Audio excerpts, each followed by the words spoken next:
Politics over the Tirupati Laddu controversy continue to escalate. YSR Congress leader Jagan Reddy has cancelled a planned trip to the Tirupati Mandir after his opposition dared him to declare what faith he belongs to. He answered saying humanity. I'm Barkha Dutt, you're with the Mojo story.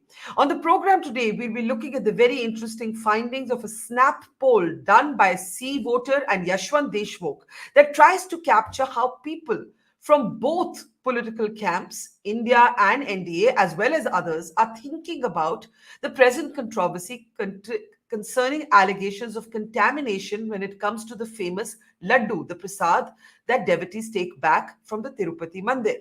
Some reports have suggested that the laddus were not contaminated at all with adulterated ghee. The ghee was caught in time. Others say that the jury is out on that.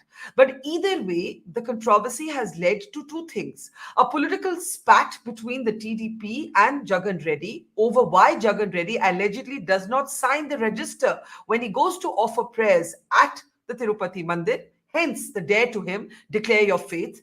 Are you Christian or Hindu? To which Jagan Reddy has said, my faith is humanity. And the second controversy is related to the larger issue over who should control not just temples, but also mosques and churches. It has been a long running point of debate as to whether the government should have any control over temples at all. To talk about the developments in this very, very interesting twist and turn that the Tirupati Laddu case is taking, we're joined by Yashwant Deshmukh, our very favorite political analyst, whose Snap survey has a very interesting set of findings. We're also joined by Akash, Kolluru, who's a senior journalist, a senior editor, and whose interview with Pawan that you also saw on our platform has been making waves. Thank you very much, Akash. It's good to see you. And Rahul Easwar is with us. Rahul Easwar is a very interesting paradox of India, a fan of Prime Minister Modi, but also a fan of Shashi Tharoor. And in many ways, I think that captures the kind of contradictions and the intermeshing that he always says our religions have always had in the Indian subculture. So I'm sure he has a lot to say about what we're seeing unfold in the aftermath of this Tirupati Laddu controversy. Now, I want to start with Yashwant. Now, Yashwant, we'll be playing the graphics one by one. And it's very interesting what we have found. Right? A majority of people surveyed by C Voter, both those who vote for the NDA and those who vote for the India bloc, as well as others, because Jagan Reddy technically would fall into others right now. They believe that what happened, if the contamination did take place of the Laddu, and that is now a big if, but they believe that the contamination or the controversy around the contamination is not an innocent mistake. It is deliberate. That is what you have found a majority of respondents said. As that slide comes up, talk a little bit about what you found in your Snap survey.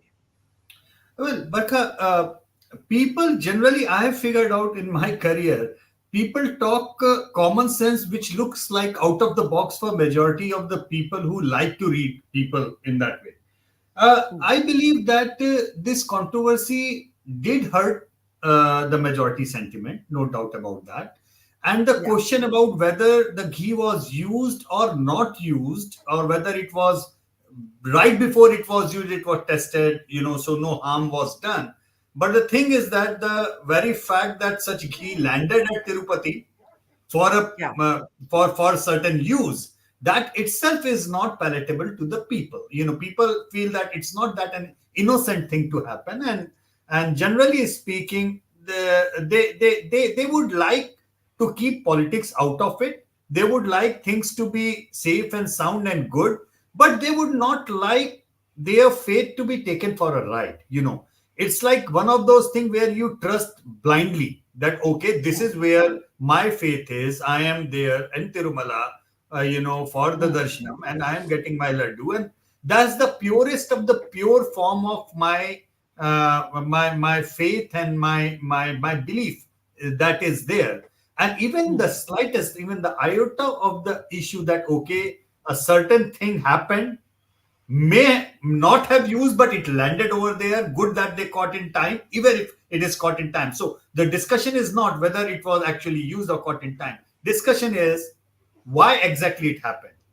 And if that has happened, then whomsoever is behind that has to be, put to justice. Because I mean, I just, even as an individual, I fail to believe that anybody who knows the sensitivities would send something which is adulterated to that nature, which is Yeah. completely, which would antagonize millions and millions of devotees. It just cannot happen as an innocent kind of a mistake. So the first slide from your survey, we picked up of 4 5 key slides, and the other numbers are on our banners. This actually shows you that 51.9% of those who vote for the India bloc, the opposition, Exactly. and 69.6% of those who vote for the NDA, and 56.1% who vote for others. This is a very important figure because, as I said, Mr. Jagan Reddy's own party falls into others. All Exactly. three of these groups are actually arguing that they believe जो भी हुआ कुछ गड़बड़ हुई है. It's not an innocuous mistake. Exactly, and the fact that it's not politically, because we have seen in last 10 years, every issue has been taking a poles apart as far as the partisanship is concerned, and we have seen it on Yeah. more matter. A very few occasions we have seen them coming out together. For example, violence against females and other issues of moral standings. And this is another issue which I was actually expecting these to be contradictory of sort, that okay, the opposition voters would be South Pole and BJP voters would be North Pole. But no, it's not, which actually tells that this is not exactly partisan issue where people are answering on based on their political ideologies or political leanings. It is So something which is, it is cross party. It is yeah, it is it is across the party. it is transcending, or it is crossing party lines. I want to Exactly. take one more slide before I get Rahul and Akash to respond. And it flows logically from this. If there is a cross party dismay at what happens, then when you asked if the issue is being unnecessarily politicized, there too, a majority of people across party lines agree that it is being unnecessarily politicized, right? So you Absolutely. have 60.5% of India bloc voters saying yes, it has been unnecessarily politicized. You have 42.2% of even NDA voters, right, are saying that too much politics, and 48.5% of others. Now, explain this number to us. Basically, the two actually one flows from the other. If there is cross-party anguish at the possibility that adulterated ghee made its way into the Tirupati Mandir, may or may not have been used in the laddus. That's what's being disputed. There is equal majority assertion across party lines that this is not a party political issue for us, so don't play politics on it. Exactly. They want the action to be taken. See, it's just like that culprit. I mean, some things which they feel that, keep the politics aside. This is an issue which is hurting the emotion of millions of devotees. You better take action, do something which takes the culprits, figure out who the culprits are, take them to the justice, and make sure that this never happens again. That is the bottom line which the masses wish to believe. Now, this way or that way, I mean, if you look into the answers, as you mentioned, even the NDA and the others are also saying that, no politics on this one, just keep it politics side. But in India, everything becomes a political tool, I guess. So both the camps, by the way, not just one-sided camp in any case. So I guess that there would be questions on both the sides, and people are not liking it. They might not like the way it is politicized from the ruling party. They might also not like the way, when Mr. Jagan Mohan Reddy says that humanity and like that, it's fine. We understand that. But if there is a rule to declare your thing because you are entering a shrine and there is a rule, then why aren't you following the rule? So, I mean, that's something which a common man like you, me, Ishwar, anybody would be asked to do, right? And that's a fair enough thing if it is a rule. I mean, personally speaking, Barkha, I am not in favor asking anybody anything. And when a devotee is entering any shrine, and not only this one, but even when I remember one of my favorite singers, Yashwant ji, he was not allowed to for a darshanam in a Kerala temple. And the same temple which used to play all the bhajans sung by him. So, I mean, honestly speaking, my heart cried that day that, how is it possible? So, my personal sentiments aside, as long as the rules are there, you follow the rules. No matter you are chief minister or you matter who you are. If the rule is there, you have to declare, What's the big deal? Yeah. So that takes us to actually the politics that the people don't want us to talk about. But as you said, in India, how can politics be kept away? Now, what is interesting is that this is clearly the Sea Voters survey shows an issue that is transcending politics, and people are saying don't play party politics. But the party politics is fully underway. And Akash, you interviewed Pawan Kalyan. And Pawan Kalyan said, this is not just about the Laddu, this is not just about Jagan Reddy, this is about the larger issues, right? And I want to play out a clip of his because it pertains directly to who should control temples, which is something that Yashwant has also raised in his Sea Voter survey. Let's take a look. The issue is not about just prasad. It is the way we run temples. It is the way we jump into conclusions. The attack on Sanatana Dharma has been consistent all through these decades. It is a simple food adulteration. Problem with is such occurrences, such situation happens. The attack is more from Hindus. When did we comment on Jagan? We are commenting on TTD board. If ghee was not used, the issue would not have arisen to this point. Prakash Raj Garu, there is no need for him to comment on this. My question is, did you comment on Bangladesh? When Hindus are being killed, did you comment? You don't comment. I never wanted to be deputy CM. I never wanted to be an actor. Never wanted to be a political leader. All the things I wanted good for my nation, good for my society. If I become something in the process, but I wanted it to happen in a very organically. It is not something I want to be chief minister because we need experience and expertise of Sri Chandrababu Naidu because his experience counts a lot. Now, that full interview, of course, is on our platform as well as on One India, our collaborator. Akash, thank you for that interview. But here's the question. If you listen carefully to Pawan Kalyan, he is clearly putting a kind of wider religious lens on this. He's saying it's not about this issue. He's also not accepting the argument. We have seen media reports where the TTD has told some journalists that the ghee never reached the laddus. The ghee was caught before. Right? And we're seeing some of those headlines there. Pawan Kalyan is not accepting that. He's making it a larger issue of who is controlling temples. What is going on politically on this issue on the ground? Well, Barkha, before I get into that, maybe just to add a little bit of perspective on what you were discussing earlier, the reason I believe voters of both parties as on date believe that it was done intentionally it's because of the versions coming in from both the parties, right? YSRCP says the chief minister is lying, and various functionaries of the TDP go on to say that the adulteration not only was intentional, but they also go on to bring out things from the past. Multiple times in the past 5 years, the size of the laddu going down was discussed. The then Chief Minister YSRCP Reddy wanting to build a church on one of the 7 hills of Tirupati was discussed. So by unearthing all of those issues, it has become a political warfare. But what I genuinely feel is a lot of technical aspects pertaining to the reports furnished either by SMS Labs or by NDDB are not being questioned. There is an internal board of the TTD. Even post bagging the tender in question, each entity which is supplying ghee to the Tirupati Devasthanam will have to get each of their consignments tested by a private and NABL accredited lab before the containers are allowed to enter the premises, so to say, right? All of those reports have been put out by AR Delhi, and all of those reports came out to be clean. And very weirdly, it is during the same timeline that NDDB and SMS Lab both. Okay, you're losing me. You're following the story closely, but for people who are not, let's ask the layperson's question. Do you believe the adulterated ghee was used in the laddus, or do you believe it was caught before? Or do we not know? Frankly speaking, I believe there are a lot of unanswered questions which need to be answered for anybody to determine whether or not it was done in the first place. The version coming in from the ruling alliance is the fact that NDDB's report alone confirms the fact that the ghee was adulterated.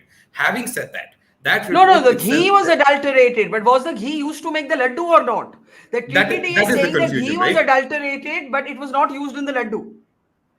Exactly. So here's the question here. If you listen to the statement given by the executive officer answering to journalists' questions, he very categorically says that the consignments that we received on the 6th of July and the 12th of July, that is 4 tankers, he mentions the number 4, right? Yeah. They were returned and we were awaiting test results from NDDB. And once we learned that the test results were not clear and the ghee was adulterated, we rejected that supply. Now, in June, the same company sent a different lot of tankers in June, which are not being spoken about in this particular press conference. So the stand of the ruling alliance is the first consignment that was sent was used and that ghee was also adulterated is the presumption. But was that particular container tested?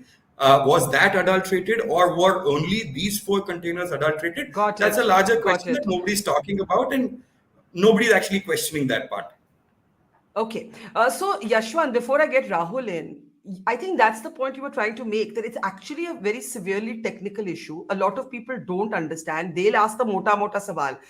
Was the prasad made with adulterated ghee? And I think what Akash is saying is that there are questions to which, as of now, there are no clear answers, right? I think you're arguing that the respondents did not get involved in these technicalities. They believe ki laddu mein kuch kala hai, so to speak. Absolutely. They believe it. And also because of the fact that, if the same supplier was supplying earlier, but was not tested in that way, the way it was tested right now. You see, in what we call it, bharosa tootta hai, it's not about the technicalities, Barkha. And this trust, being tested in the most vulnerable of the places, where you have a blind faith, blind trust when you go there. And when that has an element of ambiguity, even a slightest of the ambiguity, and that too not just adulteration with some vegetable oil has been put in a desi ghee. That adulteration being called upon is about animal fat, and that too on the what I have read is about from the animals which are absolutely, kind of taken.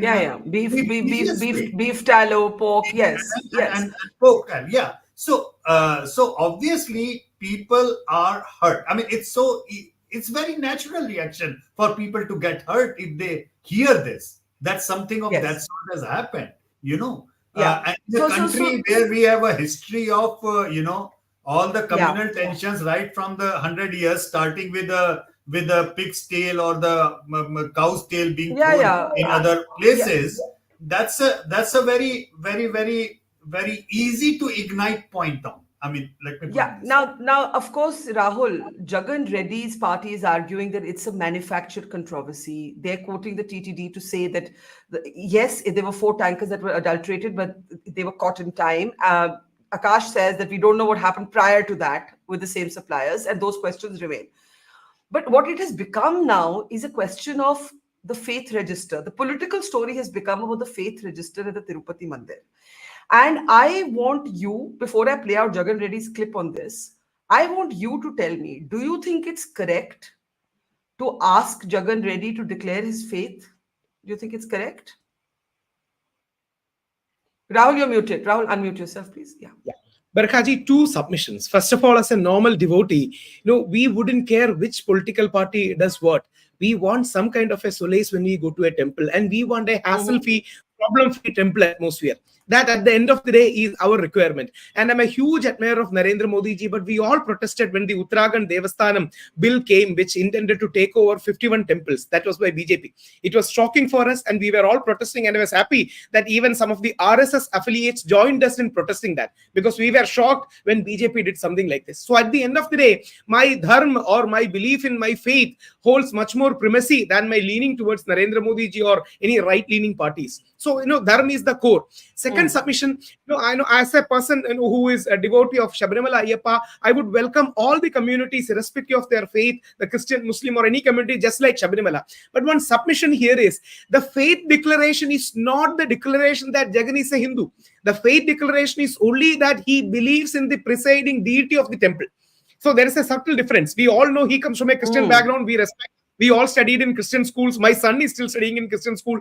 From my grandmother, everyone in our family studied in Christian schools. Especially in Kerala, we have a huge connection to Christian community because one of the oldest Christian communities in the entire world is in Kerala, starting from AD 52 St. Thomas. But having said that, here the question is not whether Jagan is a Christian. Jagan shouldn't ever have to be forced to declare he's a Christian or a Hindu.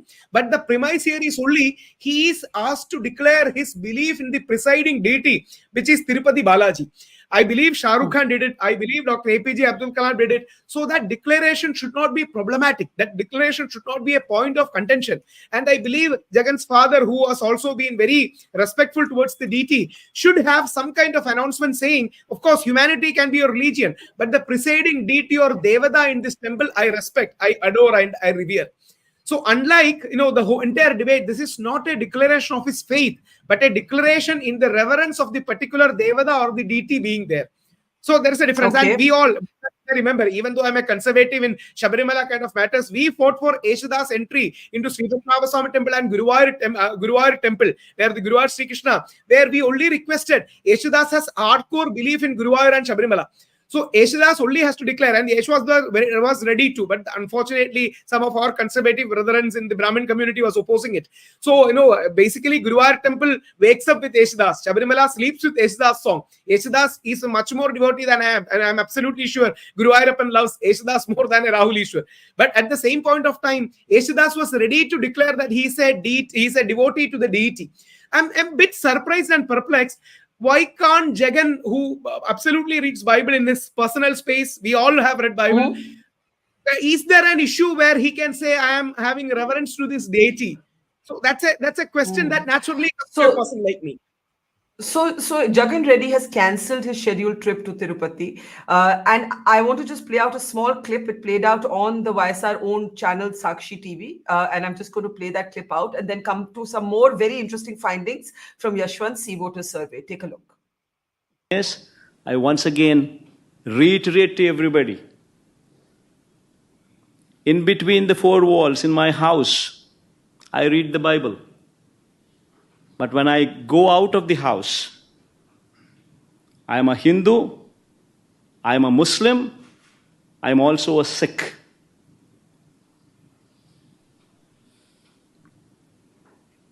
I practice their religion, I respect their religion. I am an Indian. Someone were to ask what my religion is, humanity is my religion. You want to have a declaration on that? Please go ahead and have that declaration as mine. Okay, so Yashwant, I want your response to that. You heard, and we'll understand from Akash later how the politics are playing out here. But at a commonsensical level, some might say, what is wrong in what he is saying? What is wrong in what he is saying? As Rahul just mentioned, there is nothing wrong. But if there is, as I mentioned, personally speaking, I would welcome anybody and everybody to my puja ghar, and if you want. Yeah. Only question is that there are certain rules and regulations which, of course, Rahul and Yashwant Deshmukh or Barkha have not formed. These rules are there, maybe right or wrong, I don't know. I mean, that's another debate question. For the non-Hindus to declare if they have faith, if they revere the deity in that. Now, question is, if you revere the deity, you will just sign and go in. As Rahul just mentioned, so many of them have Muslims and Christians have done earlier in the past. If you don't revere the deity, then there is no point in going to the temple at all. I don't go to some place. If I go to see the architecture of that place, I might very well go from the architectural perspective and go and being there. He's just marvel the aesthetics of architecture of that temple and come back. But if I have to sign, I will sign. I mean, why wouldn't I sign? My question is that. I mean, if there is a rule, I have to sign, I will sign. That's the only thing. I wish there was no such rule, but that's a different thing. Yeah. Akash, there's also some degree of confusion before I go to the next findings of the C-Voter survey. Has he never signed? Is that correct? I know that's the TDP allegation, but is it accurate?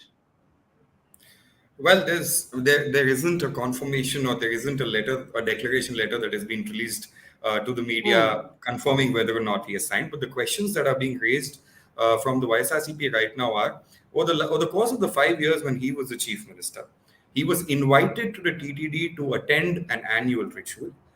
He visited the temple multiple times, and the biggest of people in the country, along with him, went into the temple and walked into the Tirupati Devasthanam. So why is it that you never felt the need to ask me for the declaration in the past 5 years, or even leading up to 2009, right? He visited the temple as an MP when he was not the chief minister, so along with his father. So why the need to ask me for the declaration right now and send out notices to my people saying, if you accompany Jagan Mohan Reddy to Tirupati, action will be taken against you? The politicization of the issue is the reason for him cancelling his trip, is what Mr. Jagan Mohan Reddy is saying. But I'll just take 1 minute to explain something here, Barkha. The timeline is something that is very important to understand. On the 18th of September, the Chief Minister came out and made that all-important statement where he said ghee was used and the sanctity of the Laddu has been tarnished, which confirmed the usage of the adulterated ghee. Soon after that, the questions were, if you received the report was released soon after that to the media. So if you received the report on the 23rd of July, why wait till September to make it public? It was coinciding with 100 days of governance of the TDP and the Janasena and the BJP. So people were leveling allegations. Soon after that, there comes in a statement saying, the EOS said that the ghee was never used at all. Then people started asking, if you've never used the ghee, what's the issue at all? Why make a controversy out of it? You've rejected the lot. It never entered Tirupati. So all this was not needed, right? Then came another statement which said there were 2 consignments of the tankers. 4 came in July, 4 came in June. The ones that were sent in June were used. The ones that were sent in July were not used. So the adulterated ghee was in fact used to make laddus. Now the Deputy Chief Minister goes on record to confirm that it was used according to him. It is these series of questions and statements coming out of the ego TTD as well as the government, which have led to the confusion that we are facing today. I just want to put that. Absolutely. And I think both parties, therefore, are maybe not being strictly transparent, and politics is being played, though Yashwant's respondents all said, please don't do this. Now, before I come back to Rahul, Yashwant, I want to bring up 2 more slides from your survey. C Voter asked its respondents, should non-Hindus be involved in the management of temples?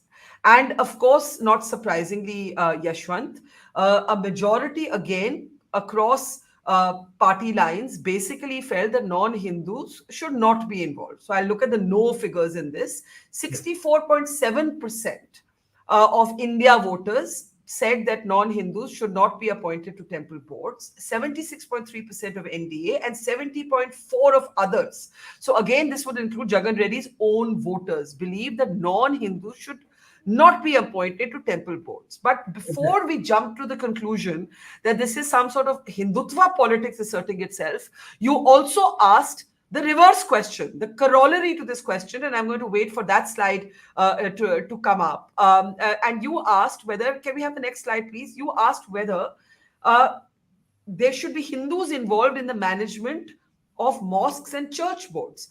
And once again, a majority said no. 77.1% of India voters, 77.2% of NDA, and almost 70% of others. What we're seeing in this survey is live and let live. We respect your faith, your community, you manage your temples, let us manage our mosques and our churches. It's actually quite a healthy response. Exactly. And that's where the common sense of the common man comes in. There is no rocket science to understand. It's a very easy to understand two-way street. You manage your thing, I manage my thing. Let's celebrate each other. Let's participate in each other's celebration. Yes. But as far as the matter of faith is concerned, you are doing the way it should be done as per your own faith. I will be doing my stuff as per my own faith. And if I am not in your faith, why should I be appointed to your trust? Why should I be a decision makers in how you shall be doing your puja or your namaz or your prayers? It's as simple as that. I refuse to be part of that kind of a board which dictates you how to do it. I would rather take care of my own thing. Now, question here is that, was that followed? Is that followed? Many of the places it is not followed, particularly more so we have seen reports earlier in the past, there has been huge controversy as far as the TTD is concerned. And that is where I guess that it is getting more and more politicized of sort, because it's not about Jagan's faith, Jagan's Christian faith or reading Bible or anything. It's about people who do not belong, who are not Hindus, who do not belong to Hinduism. That has been reported. They have been trustees of the board, and they have been on the board, and they have been in the decision making process. But that is because most of these boards are run by the government, and they are Exactly. appointed by the Exactly. government of the day. And that, of course, takes us to the wider question, and we'll get to that in a moment. But Rahul, I want your responses to, and Akash also, what we're seeing on the screen from Yashwant's survey, that most people are saying, Bhaiya, you manage your temples, let me manage my masjid, let me manage my church, and it's fine. Live and let live, coexist. And why should we get into some other person's faith? But Absolutely, yeah, go ahead. I would thank Mojo. I would thank Barkhaji, Seawater, and Deshmukh sir. This is the general mood of the nation. You can call it anything. You can call it Gandhian pluralism. You can call it live and let live. You can call it harmony. And Yashwant sir said a very important thing too. Let us celebrate together too. Because I belong to the tradition of Sabarimala, where we Hindus and Muslims compete to do the festival in a better way. We are more passionate about going to the mosque, and crores of Hindus touch the feet of Maulavi, get some bhasma, and he is the chief guest in the program. In this particular Erimeli space where the temple and mosque coexist, I think everyone in India should come there. So the Maulavi of the mosque is the chief guest, and he receives the holy Ayyappas, the particular thing there. So this is how. So we are living and let living. This should be the harmony. And let me invoke a instance from our independence time. Mahatma Gandhi, when he was fighting hard to remove untouchability, casteism and all, when he came to Kerala and all, in a particular temple matter, he requested the non-Hindus and the others to focus on other things and let Mahatma Gandhi alone go to this particular aspect. Because Mahatma Gandhi understood it is a sensitive issue. At that point of time, Kerala was a lunatic asylum regarding caste, as Vivekananda pointed out. And Mahatma Gandhi, people like Mahatma Gandhi cleansed it. But Mahatma Gandhi was careful not to include others, because he felt some of the Savarna upper caste people may be misusing it as a communal issue. So that balance should be maintained. At the same point of time, harmony should be there, Bhaichara should be there, Ganga Jamuna Tehzeeb, brotherhood should be there. But Article 25 and 26, which being the fundamental rights, gives Hindus, Muslims, Christians to run their places of worship according to their own personal perspective. Yeah. That's the reason when you look down south, when the Waqf Waqf kind of a so-called modification came, majority of people down the south objected and wondered, why should there be a non-Muslim CEO to a Waqf? Why should there be anyone else be included? That's common sense. Why do we have, what business do we have? And we also believe, somebody from the government side, if you try to be it's very interesting you brought up the Waqf board legislation, proposed legislation that has now gone to a parliamentary committee. Yashwant, if you want to briefly come in on that, because the point is you can't make both arguments. You can't say, government get out of temples, but no, let government come in on Waqf. I know in both cases there is cash and land involved, and who doesn't want control on that? But this is a question that you did ask. I think that's the next slide that's coming up. Should government be in the control of temples at all? Now, as that slide comes up, Yashwant, your reaction to what Rahul has said. And no, the slide is up there. Should temples be free of government control? This is not... Okay, so this is a more divided response, in the sense that 43.3% of even India bloc voters say yes, 47.4% of others say yes, and of course a larger majority of NDA voters say yes. But there's still a sizable bloc that isn't fully convinced of this. How do you look at this aspect, Yashwant? Well, it's also about public education. I mean, I am not saying that this unfortunate controversy has erupted and it is forcing us to look into certain aspect of the thing. Many of the shrine boards up in the north are also government controlled. The question here is about whether or not those members of the board are of the same faith or not. So there are two different things: government control vis-a-vis who the government is appointing to those boards. So the public is very clear that some of them are saying, 25% approximately going into the direction, whether or not it should be done in that way or not. But the question is it of the same faith? They are very clear. no meddling in each other's faith. Let each other and. Number two, should the government be controlling?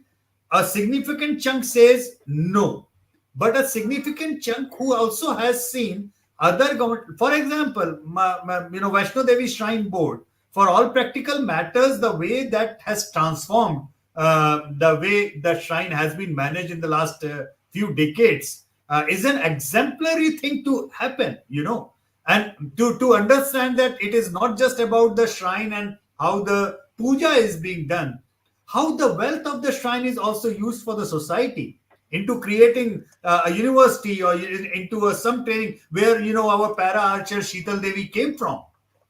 She got her training from that shrine board's sports complex. She was sponsored by. So how the different boards or things can use their society, this social capital for the service of the society at large. So that part, people are still looking into it, but they are very clear that, largely speaking, government should be out of it, number one, largely speaking, and definitely speaking, that there should be no meddling from, let everybody manage their own stuff. Let's not poke each other's nose in each other's things. Okay, let's take last comments. There's a couple of points of Yashwant survey we haven't yet covered. How is this impacting perception of prasad at other temples? Is it having a ripple effect? And it does seem to be having that. But before we come to that, Akash, how is this controversy going to end? What is the political sort of resolution to it? Because Jagan Reddy has clearly decided he's not going to go to Tirupati anytime soon, because I think he feels he'll be walking into a trap set by Chandrababu and Pawan Kalyan and the BJP. So where does Andhra politics go from here? Well, that's a very tricky question, Barkha, because on one hand, the Deputy Chief Minister goes on to say, I'm not blaming Jagan at all. If he's not, he's just the Chief Minister who appointed an executive officer or an IS officer to the board, right? So he technically cannot be held responsible for whatever happened with the board. Because remember, Mr. Nara Lokesh, the sitting Chief Minister's son, himself recently came out when he was questioned on the delay to make the reports public. He himself came out and said TTD is an independent body. All that the Chief Minister can do is appoint an executive officer. So, I mean, while the Andhra Pradesh Chief Minister and the Deputy Chief Minister go on to say, why defend those in TTD, right? You could have just said, let the investigation go on, let the law take its own course, and let the guilty be punished. On the other hand, the YSRCP has gone out on one leg to say none of this ever happened. They were not in power when all of this unfolded. So on what basis are they saying that none of this ever happened is the question. The logical conclusion to this will definitely be one that will be headed by an investigating agency, be it the special investigating team that is run by the state government, or eventually if there's a central agency which takes over. But all of the technicalities will have to be taken into consideration, and a full-fledged probe or an inquiry will be a logical conclusion. The reason being, as a lot of you pointed out, most of the devotees that I speak to in both the Telugu states, they're not bothered about the political statements being made by either of the parties. What they're bothered about is whether or not the sanctity of the Laddu has been tarnished. If it has happened, who's responsible for it, and what sort of action will be taken on them? The delay in filing the FIR, action being taken, this is what is irking the devotees of that particular shrine. And eventually it will end with action being taken and accountability being fixed. Right. We'll take one comment from our audience, from Prasad Duvuri, one of our regular viewers. Being a secular country, government should never be involved in any board, be it temples, mosques, or churches. And in many ways, Yashwant's findings do bear exactly that out. People are not interested in politics. They're not interested in government control. They want coexistence. They want religious autonomy for all communities. And that's what at least I'm picking up. Rahul, before I give Yashwant the last word, how does this get settled? One quick word. Yes, temple should be free. Mukt Karo temple should be there. But as a Brahmin, let me be openly confessing and say one deeper point too. The inhibition for the 40% or the 28% who voted against this, will it end up as a Brahmin club? Will, the so-called the Brahmin community get the only hand this? That's the honest inhibition. Let us be honest about it. That's the reason why we have proposed, when the temple come back, there can be legislation and a model for equitable distribution across community. I know I as a community member should be honest and open that we have had the issues of discrimination. Just like Pujaniya Sarsang Chalak also said, we had the issue of casteism. Gandhiji said this, Vivekananda said this, Srinarayana Guru said this, Ambedkar ji said this. So let there be an equitable distribution, and Brahmin community community and my community should be open enough to accommodate and accept all, and then that inhibition can be solved. Otherwise, we will only talk and no action will happen. So every community should come forward with an open heart, correct the mistakes of the past, get the temples back, and run an equitable administration so that we can all be stakeholders in the puja of the deity. I'm so glad that you've addressed the issue of, for example, Dalits being denied entry into temples. There has to be a law of the land that is upheld, whether or not the government is managing temples. These are two separate things, and we cannot get confused between them. Yashwant, last words to you. We've looked at many of the core findings of your survey. One of the questions that you asked was, will this impact how you look at the prasad at other temples? And a large number of people said, yes, it will. So how should this be addressed in a manner that is above politics?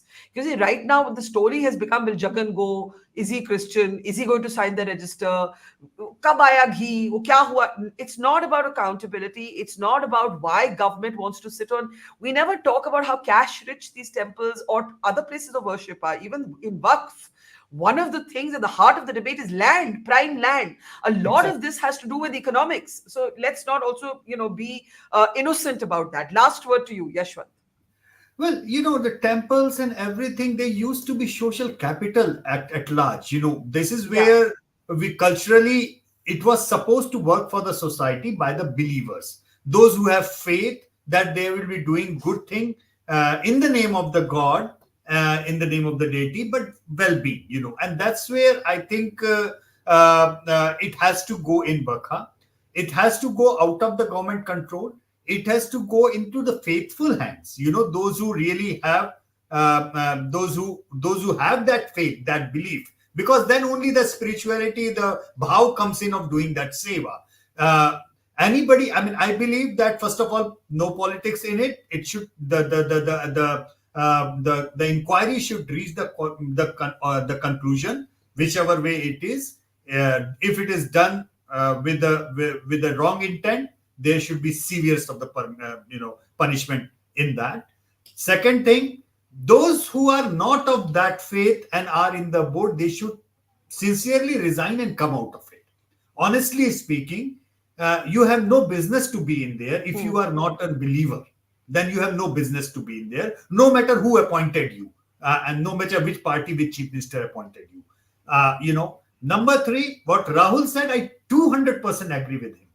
This is a country of Satyakam Jabal, and and everybody from that perspective, this is a country of Maharshi Valmiki, where these things were not allowed to start with.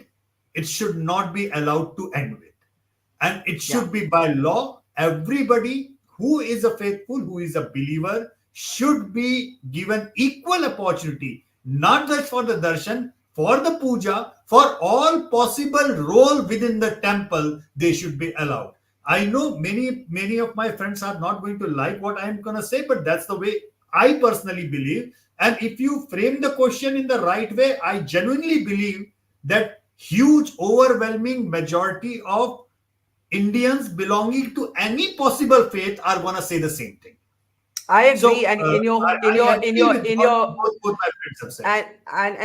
hometown of Banaras, let us not forget Ustad Bismillah Khan and his deep relationship with temples there. Absolutely, he started playing Shehnai at the Balaji temple in Kashi Vishnath over there. So wahi se seekha, and it's such a wonderful interviews with whenever I keep on playing that he just cannot live without Ma Ganga, the sight of Ganga. One interview he said that when he was offered citizenship of US, Ganga ji yahan le aao, hum aa jayenge. So it's as simple as that. These things which go, you have to be a believer, you have to have that kind of evolved spirituality in it.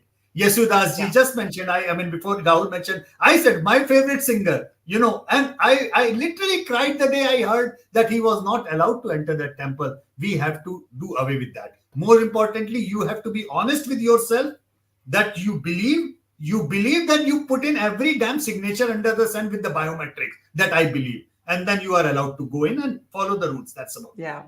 But I would like to say in the end that politics aside, I think the findings of your survey reaffirm people's very commonsensical but intuitive understanding of the place for everybody with equality and respect. Your faith is yours, mine is mine. You have a right to practice yours autonomously. I have a right to practice mine autonomously. Let's respect each other and let's not play politics. That's the big takeaway from that Snap poll by Sea Voter. Thank you very much to Akash, to Rahul, and to Yashwant, and to our audience. Have a great weekend, and we'll see you soon. Thank you. It's great to see you here. Thank you for watching our work. If you haven't subscribed yet, don't forget to click the bell icon and subscribe to Mojo Story and support independent, robust journalism.